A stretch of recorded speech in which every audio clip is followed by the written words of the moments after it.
Dunida sirdoonka, waxaa jiraan hay-ado si qoto dheer u gala arrimaha qarsoodiga ah ee caalamka. Waxaa jira hay-ado sirdoon oo fara badan, waxaana ka mid ah sida hay-adaha CIA oo laga leeyahay Maraykanka, M16 oo iyadana laga leeyahay UK, Mossad oo iyadana laga leeyahay Israa'iil, FSB oo iyadana laga leeyahay Russia, iyo hay-adda aan maanta muuqaalkeenna kaga hadli doono ee RAW, sirdoonka qarsoodiga ah ee Indiya.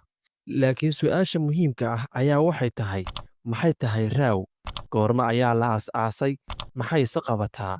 Iyo sidee ayay u saamaysay taariikhda gobolka Koonfurta Aasiya?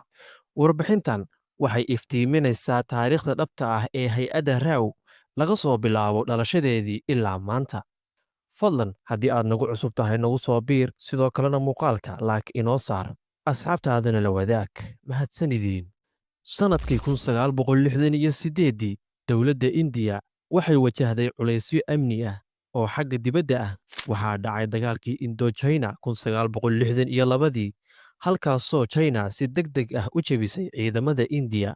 Kadibna sannadkii 1965, dagaal kale ayaa ka qarxay Indiya iyo Bakistaan. Labadan dhacdo waxay muujiyeen in Indiya aysan haysan sirdoon awood leh oo si firfircoon ula socda khataraha dibadda. Markii xaaladdii ay gaartay ra'iisul wasaarihii xilligaas ka talinayay Indiya ee Indira Gandhi, waxay go'aansatay in la sameeyo hay-ad cusub oo sirdoon ah oo ka madax bannaan hay-addii hore ee gudaha Indiya ka talinaysay. Hay-addaasoo lagu magacaabayay Intelligence Bureau oo loo soo gaabiyo IB. Markaas kadib, Rameshwar oo ahaa sarkaal sare oo ka tirsanaa hay-adda IB ayaa loo xushay inuu dhiso hay-addan cusub ee lagu magacaabo Research and Analysis Wing oo loo soo gaabiyo RAW. RAW waxaa si rasmi ah loo as-aasay 26 Sebteembar 1968, xarunteeduna waxay noqotay New Delhi. Ujeeddada iyo shaqada RAW ee loo as-aasay ayaa waxay tahay, RAW waxaa loogu talagalay inay qabato shaqooyinkan aan hadda ka hadli doono. 1. Ilaalinta amniga qaranka Indiya, gaar ahaan dhinaca dibadda. 2.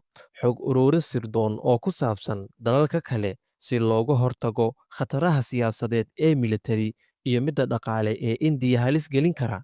3. Ka hortagga iyo la dagaalanka kooxaha argagixisada iyo faragelinta shisheeye ee gudaha Indiya. 4. Taageeridda siyaasadda arrimaha dibadda ee Indiya iyadoo la adeegsanayo xog sir ah iyo falanqayn xeel dheer. 5. Fulin howlgallo qarsoodi ah oo ka baxsan xuduudaha Indiya si loo difaaco danaha qaran. Dhammaan qodobadan kor ku soo sheegnay waa muhiimadda loo as-aasay iyo shaqada loogu talagalay in ay qabato hay-addan sirdoon ee RAW. Howlgallada taariikhiga ah ee RAW ay samaysay waxaa ka mid ah dagaalkii Bangladesh ee dhacay 1971. Wuxuu ahaa mid ka mid ah guulihii ugu weynaa ee RAW ay gaartay, waxayna ahayd kalogi'ii Bangladesh ee Bakistaan.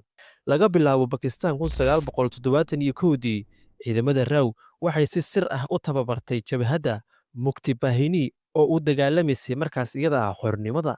Waxay siisay sirdoonno, hub iyo taageero istiraatiiji ah. Ugu dambeyntii, Bakistaan waa laga adkaaday waxaana la dhisay Bangladesh.